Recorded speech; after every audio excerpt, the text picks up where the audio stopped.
माननीय शिक्षा मंत्री जी किसी न किसी निजी विश्वविद्यालय को मान्यता के लिए लेकर आते हैं और हम लोग हमेशा कुछ न कुछ बातें उसमें ऐड करते हैं।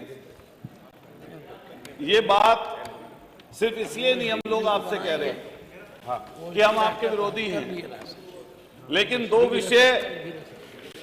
विषय ऐसे हैं, शिक्षा और स्वास्थ्य, कि इससे आप किसी को वंचित नहीं रख सकते। लेकिन चूंकि सरकार की मंशा, सरकार की सोच निजीकरण को बढ़ावा देने की है, इसलिए सब कुछ भूल जाती है। क्या इसका होगा, कैसे होगा, कौन कंट्रोल करेगा, कैसी व्यवस्था होनी चाहिए। लेकिन जो हमारे महापुरुष थे, उनकी शिक्षा के प्रति जो नीति थी, उनका जो विचार था, आप बहुत बात करते हैं महापुरुषों की, बड़ों की, लेकिन उनकी बातें जो हैं आपके समझ में नहीं आती, ना आप अपनाते हैं। बाबा साहब ने एक बहुत अच्छी बात कही कि शिक्षा वह शेरनी का दूध है, जो पिएगा वो दहाड़ेगा। बाबा साहब भीमराव अंबेडकर जी ने, जिन्होंने हमें संविधान दिया, उन्होंने हमेशा शिक्षा पर जोर दिया। अभी हमारे माननीय मंत्री जी पहले सरकारी यूनिवर्सिटियों का जिक्र कर रहे थे, और वो इसलिए किया इन्होंने सरकारी यूनिवर्सिटियों का जिक्र, जिससे उसकी आड़ में जो निजी विश्वविद्यालयों को जो मोटा चंदा, मोटी चीजें व्यवस्था कराकर विश्वविद्यालय की एफिलिएशन इतने बड़े स्तर से कराते हैं, उनकी बातें दब जाएं। लेकिन ये दबेंगी नहीं। ये आने वाला भविष्य, जो आने वाली नस्ल है, जो आने वाली पीढ़ी है, वो आपको कभी माफ नहीं करेगी इस चीज के लिए। अभी लगातार हम लोग इसकी इसलिए बात करते हैं, मैं चूंकि मेरठ का रहने वाला हूं, चूंकि सरकारी विश्वविद्यालय की बात की, मैं भी चौधरी चरण सिंह जी, जिनकी आज जन्म जयंती का अवसर है, उसी चौधरी चरण सिंह जी के नाम से हमारे यहाँ मेरठ यूनिवर्सिटी है। माननीय मंत्री जी भी कई बार वहां पर गए हैं और लगातार जाते भी रहे हैं, लगातार अन्य अन्य प्रोग्रामों में भी जाते हैं।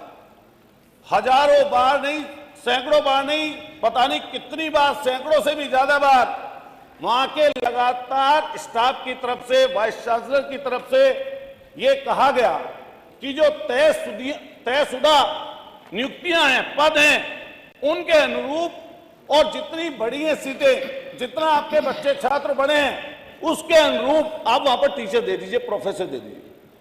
पिछले 9 साल हो गए सरकार को चलते चलते, एक बात नहीं सुनी गई, और आज बच्चे वहां परेशानी में, दिक्कत में हैं।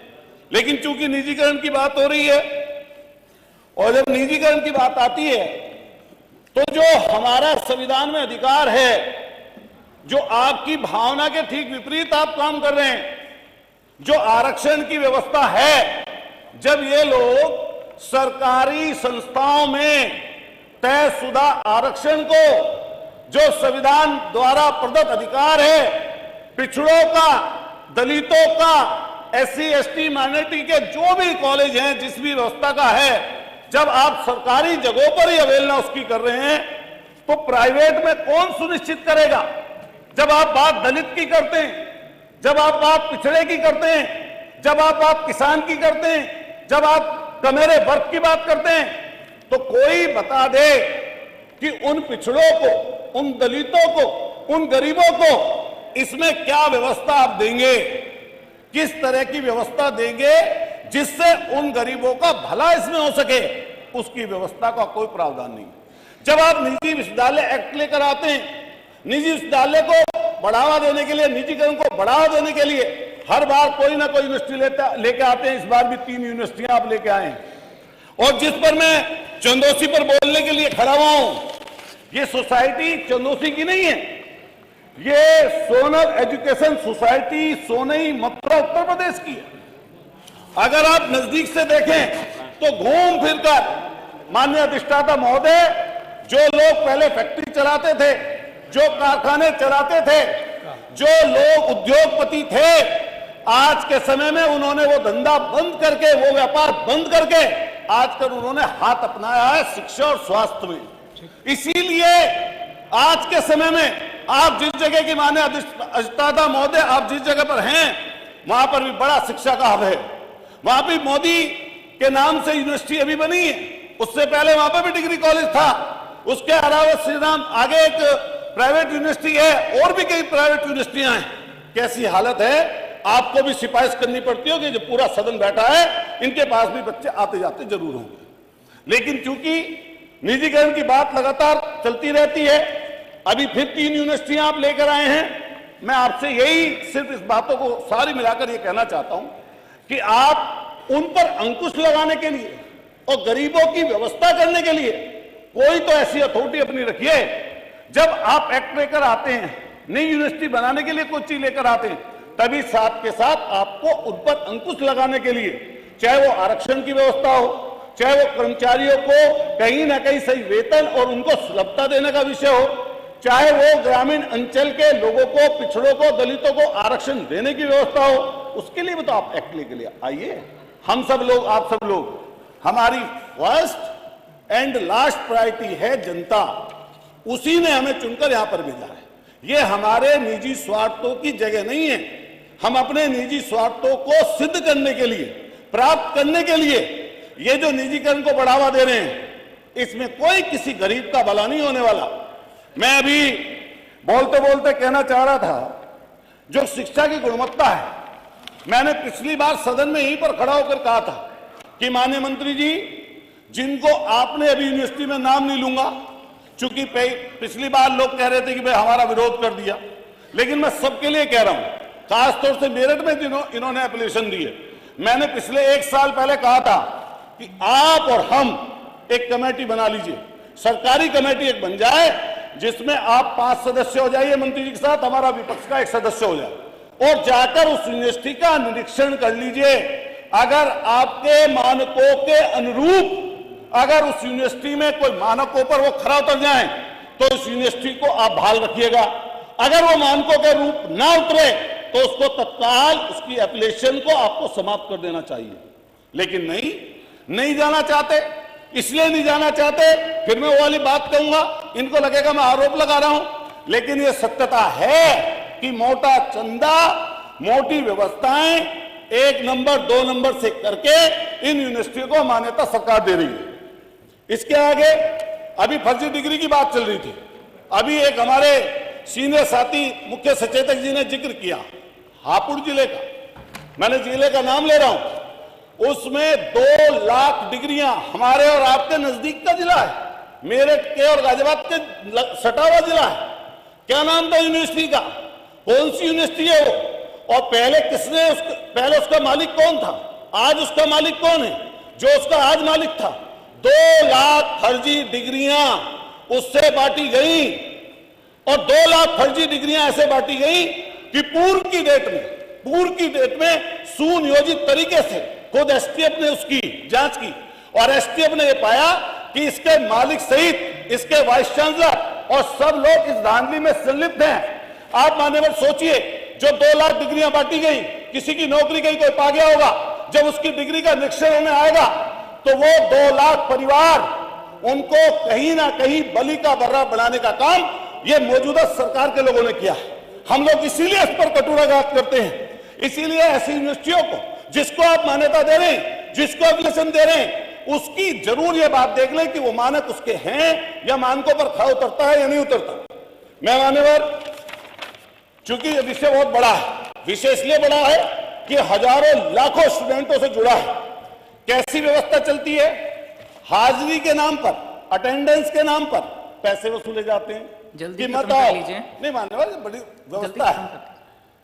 हाजिरी के नाम पर पैसे वसूले जाते हैं, मत आइए क्लास लेने, आपको डिग्री मिल जाएगी घर पर, इतने पैसे दे दीजिए, आपकी अटेंडेंस पूरी। ये काम चलता है। बताओ नहीं चलता हो तो सब बैठे सामने। परीक्षा शुल्क, कोई जरूरी नहीं है स्कूल में आना, अपने घर बैठकर परीक्षा फॉर्म भर दीजिए। और ऐसा भी हो जाता है कई जगह, नहीं है तो माननीय मंत्री जी चुपचाप आ जाना, पूर्व के नेता और पहले जो शासक हुआ करते थे देखने निकल जाया करते थे चुपचाप कि व्यवस्था क्या चल रही है। इस व्यवस्था को माननीय संसदीय मंत्री जी बैठे, बहुत अनुभवी, हम तो पहली बार आए जीत कर, लेकिन क्योंकि छात्र राजनीति से हैं, इसलिए हम देख रहे हैं, आप और हम सब लोग देख रहे होंगे व्यवस्था, घर बैठी परीक्षा भी हो जा रही है, फिर उसको डिग्री मिल जा रही है।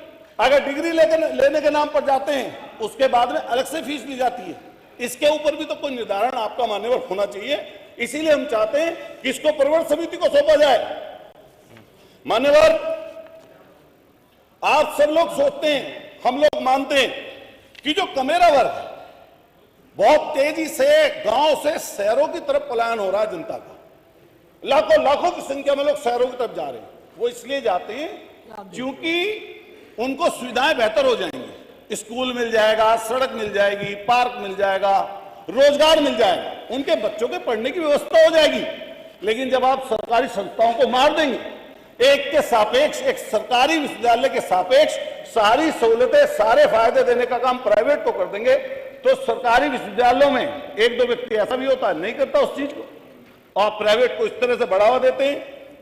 मैं आपसे कहना चाहता हूं, लास्ट बात, एक दो चीजें अपनी करके, सरकारी विद्यालयों में जो सबसे ज्यादा दिक्कत है, ये देखिए मान्यवर, आप अधिष्ठाता महोदय, आप बैठे यहां पर, कानपुर यूनिवर्सिटी के वाइस चांसलर, सीबीआई हार मान गई उनसे। सीबीआई पता नहीं कहां क्या हुआ, कुछ नहीं पता। पाठक जी नहीं, पाठक जी तो है ही, तो सब लोग जानते हैं। उस यूनिवर्सिटी को जो सबसे ज्यादा विवादित व्यक्ति है, उसको दे दिए सैकड़ों में पद आपने। और जो यूनिवर्सिटियां दूसरी हैं, जिनके ग्रेड अच्छा है, जिनके यहाँ पढ़ाई अच्छी चल रही, जो काम अच्छा करते हैं, माननीय सदस्य जल्दी खत्म कर लीजिए, पॉइंट्स बता दीजिए बस, उनको पद नहीं देते। वहां पर जो आउटसोर्सिंग के कर्मचारी हैं मान्यवर, सरकारी यूनिवर्सिटियों में, उनकी भी हालत जान लीजिए, उनकी भी व्यथा समझ लीजिए, उनको भी जानने का काम कर लीजिए। लेकिन उसकी भी कोई बात नहीं है। ये अभी नेक के ग्रेड की व्यवस्था की बात कर रहे थे, हमारी चौधरी चरण सिंह यूनिवर्सिटी में भी A++ ग्रेड है, और भी आपने कई यूनिवर्सिटियों का जिक्र किया। ये आप समझ लीजिए, ये सिर्फ नेक के ग्रेड से मान्यवर संशोधन जो करना चाहते हैं हम, इसलिए प्रवर्तन समिति को सौंपना चाहते हैं।